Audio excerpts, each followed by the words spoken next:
In Return of the Jedi, Luke Skywalker faces one of his greatest tests. He believes, against all odds, that there is still good in his father, Anakin Skywalker, aka Darth Vader. To everyone else, Vader is lost, consumed by the dark side.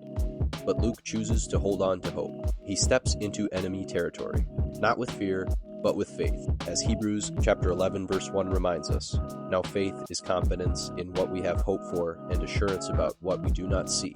Luke couldn't see the good in Vader with his eyes.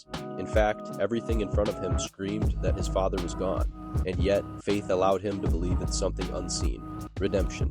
This mirrors the way God calls us to believe for things that seem impossible.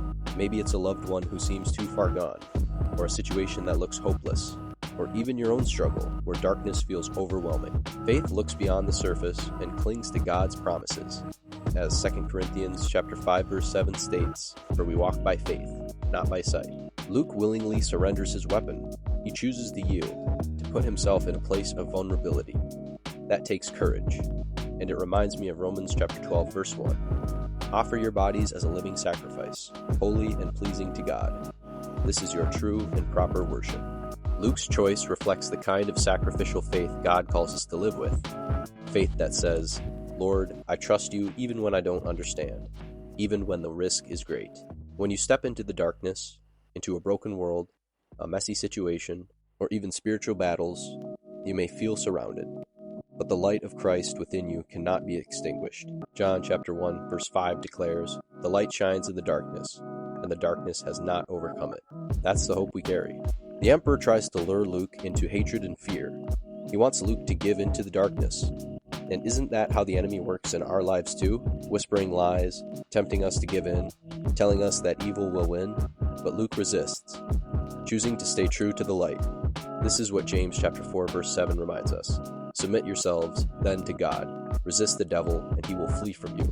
And in the end, Luke's faith is not wasted. His father, once thought unreachable, turns back to the light. Evil is defeated, not by greater force, but by the power of love, sacrifice, and hope.